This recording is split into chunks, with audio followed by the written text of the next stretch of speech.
What do you do when the empire you helped build, a tech titan forged on innovation and honor, starts crumbling under a leader who'd rather burn it down than admit he's wrong? That's the fire I walked into as Lauren, a veteran at Horizon Tech, watching helplessly as Eric Bennett drove the company into the ground. For 3 years, those of us who'd thrived under his father Michael Bennett's visionary leadership saw the decline. Market share slipping, talent fleeing, and a culture of integrity gutted like a fish. But in that boardroom, on a grey morning in March 2025, I decided enough was enough. This wasn't just a fight for a company, it was a fight for a legacy, and I'd be damned if I let Eric destroy it without a battle. What unfolded was a reckoning, a clash of principles against privilege, and the first step toward taking back what Michael had built. I'd been with Horizon Tech for over a decade, joining when Michael Bennett was still at the helm. Back then, the company was a beacon in the tech world, not just another firm churning out software, but a place where ideas mattered, where integrity wasn't a buzzword but a way of life. Michael had a motto, etched on the wall of our old headquarters: "Success isn't just money, it's building what matters." He lived it, fostering a culture where engineers like David Kim could patent groundbreaking tech, where mentorship programs turned rookies into leaders, and where our innovation lab birthed products that changed lives. We weren't just profitable. We were purposeful. But when Michael passed away unexpectedly 4 years ago, his son Eric took over, and everything Michael stood for started to unravel. Eric was nothing like his father. Where Michael inspired, Eric demanded. Where Michael innovated, Eric stagnated. He shut down the innovation lab, calling it a money pit, and axed the mentorship program, saying it coddled weaklings. He sidelined talent. Engineers like David Kim, who'd been passed over for promotion despite multiple patents, were left to languish while Eric's cronies climbed the ranks. Employee turnover hit an all-time high. 12 major clients walked away in 3 years, citing unreliable leadership. Our profit margins tanked, down 40% since Eric took the reins, and our market share bled out to competitors who actually cared about their products. Worst of all, the culture Michael had nurtured, that sense of purpose, was replaced with fear. People stopped sharing ideas, stopped taking risks, afraid of Eric's temper or his vindictive streak. I'd seen it firsthand. He'd hired Rachel to replace me as head of marketing, dangling her contract over my head like a guillotine, all because I dared to question his strategy in a meeting. That morning in the boardroom, I knew it was now or never. The air was thick with tension, board members shifting uncomfortably in their leather chairs, Eric at the head of the table, scrolling through his phone like he owned the place. I stood, my stack of charts heavy in my hands, and addressed them directly. "Board members," I began, voice steady despite the knot in my gut. "For the past 3 years, we've watched Horizon Tech lose everything that made it great. Market share, valuable employees, and most importantly, its identity." I started distributing the documents, graphs showing the stark decline under Eric's leadership. Our profit margins have dropped 40% since 2022. We've lost 12 major clients, names that trusted us for decades. Employee turnover is at a record high, with some of our best talent walking out the door. But worse than all that, we've lost our way. The board members flipped through the charts, faces grim. They'd seen the decline firsthand. Many had worked with Michael, had been powerless to stop Eric's reign. Susan Kim, a board member with a sharp mind and no tolerance for nonsense, nodded slowly, her eyes scanning the numbers. Another member, Paul Grayson, muttered under his breath, "It's worse than I thought." I pressed on, my voice rising with conviction. This isn't just about numbers. It's about who we are as a company. Michael Bennett didn't build Horizon Tech to be another soulless tech firm. He wanted to create something that mattered, a place where innovation and integrity weren't just slogans but principles we lived by. That culture has been systematically dismantled under Eric's leadership.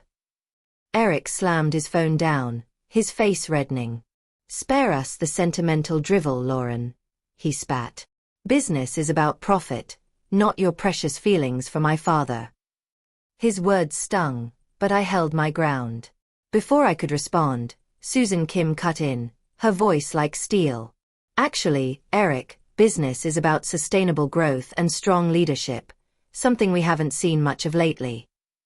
Murmurs of agreement rippled through the room. Paul nodded. Another member leaned forward, eyes sharp.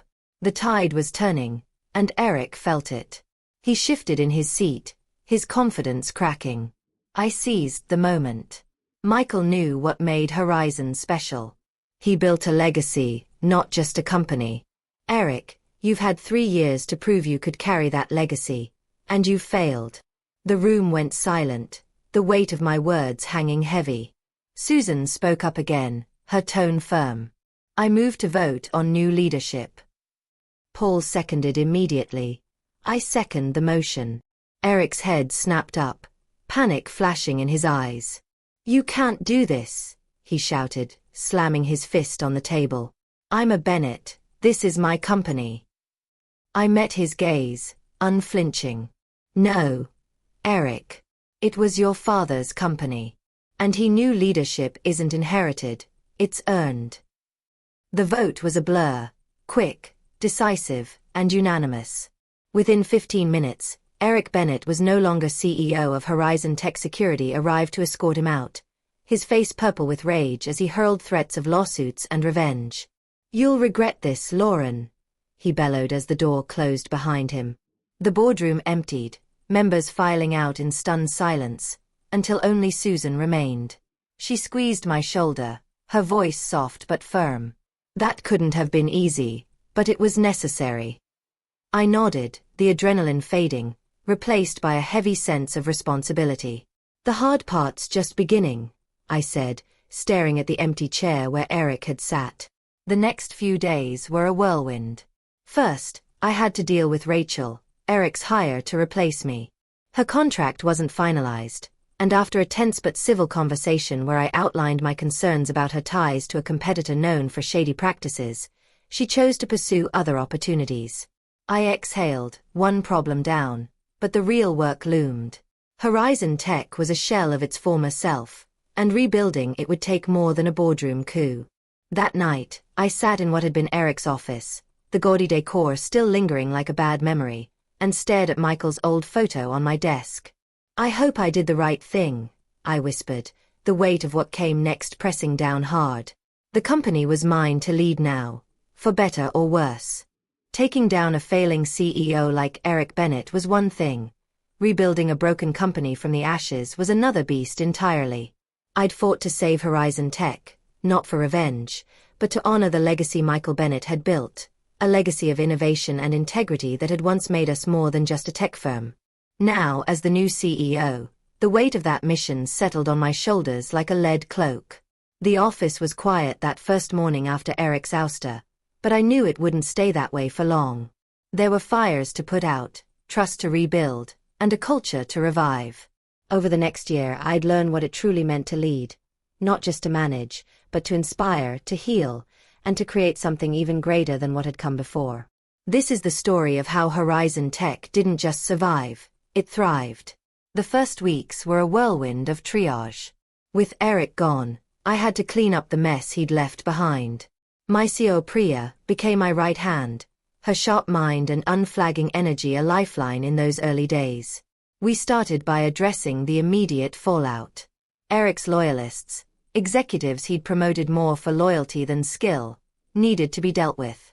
Some, like Rachel, had already jumped ship, but others lingered, sowing discontent.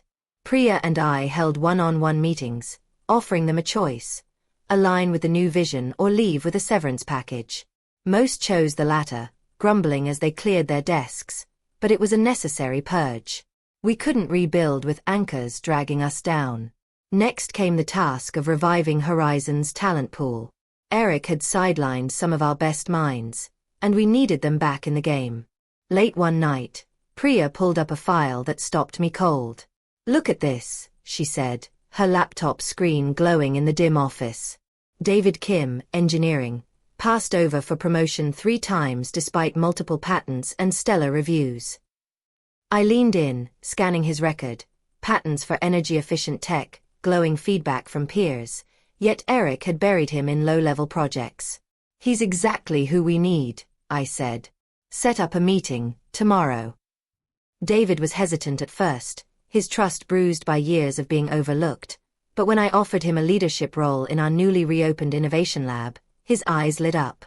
"I've got ideas," he said, voice quiet but firm. "Good," I replied. "We're counting on them." Reinstating Michael's programs was my next priority. The mentorship program, which Eric had axed, came back first, a lifeline for younger employees to learn from veterans. Then we revived the innovation lab, a space Michael had once called the heart of Horizon. Eric had shuttered it, claiming it was a financial drain, but I knew better. That lab had birthed our best products, and its reopening sent a signal. Innovation was back. We didn't stop there. I walked the halls daily, talking to employees, listening to their fears and ideas. The culture Eric had poisoned, with fear, silence, and mistrust, needed to heal. We introduced open forums, where anyone could pitch ideas without judgment, and I made it clear, no one would be punished for speaking up. Slowly, the office started to hum again, the buzz of creativity replacing the tense silence of Eric's reign. A month in, I sat in my redecorated office, Eric's gaudy gold fixtures replaced with clean lines and natural light, reviewing progress with Priya. "Employee satisfaction scores are up 30%, she reported, flipping through a tablet. "And 3 former employees reached out, they want to come back." I smiled, thinking of the changes we'd made. The office felt alive again, engineers brainstorming in the lab, marketers pitching campaigns without fear, even the interns laughing in the break room. But not everything was smooth. Eric, true to his word, unleashed his legal team, scouring the takeover for any irregularity. They found nothing, our move had been airtight, but the scrutiny was a constant stress, late-night calls with lawyers eating into my sleep. Then there were the industry rumors Eric spread, whispering to competitors that Horizon was unstable under unproven leadership. Those stung, but I knew the best response wasn't words, it was results. Results came faster than I dared hope. Within 6 months, we'd stabilized our market position and started to grow. The Innovation Lab, under David's lead, rolled out a new product, a cloud-based tool for small businesses that cut costs by 20%. It landed us 5 new clients in a month, names that had ditched us under Eric. We signed more contracts, our market share creeping back up, and the rumors faded as our numbers spoke. But for me, the real victory wasn't the profits, it was the culture. People weren't just working, they were thriving. I'd walk into the lab and see David mentoring a junior engineer, or catch a team in the lounge sketching ideas on a whiteboard, unafraid to dream big. This was what Michael had built, what I'd fought for. 1 year after the takeover, I stood before a packed auditorium at our annual meeting.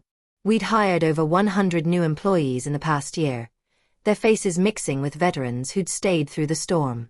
When Michael Bennett founded Horizon Tech, I began, my voice echoing through the room. He had a vision, not just of creating successful products, but of building something meaningful, a place where innovation and integrity went hand in hand. I paused, looking out at the sea of faces, some who'd known Michael, others new but united by purpose. For a while, we lost sight of that vision. But today, we're back on track. I gestured to the screen behind me, displaying our latest project, a partnership with local schools to bring STEM education to underserved communities. Profits are up 45% from last year, employee satisfaction is at an all-time high, but this is what success looks like. Not just numbers, but real impact on real lives. The applause was deafening, a wave of energy that felt like a new beginning. After the meeting, Priya found me in my office, staring at Michael's old photo on my desk. "He'd be proud, Lauren," she said softly, her hand on my shoulder.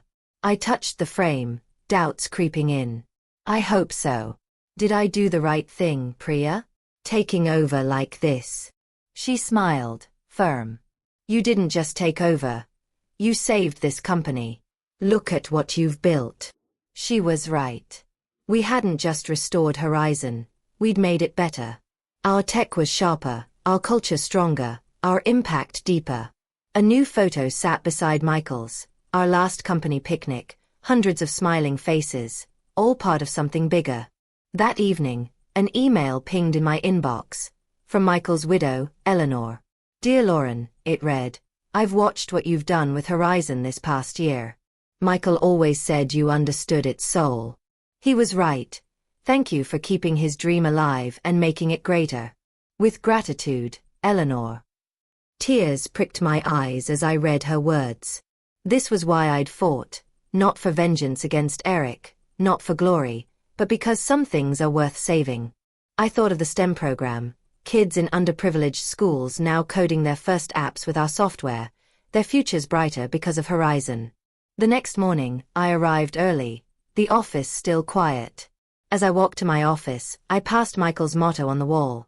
Success isn't just money, it's building what matters. Eric had thought he'd broken me, hiring Rachel to replace me, forcing me out. Instead, he'd ignited something. A leader, a visionary. The best revenge wasn't revenge at all. It was proving that integrity, innovation, and respect could win. As the office filled with employees, the familiar buzz of creativity and collaboration echoed through the halls. This was Michael Bennett's true legacy, not just a company, but a place where people could grow, innovate, and make a difference. And now, it was mine too.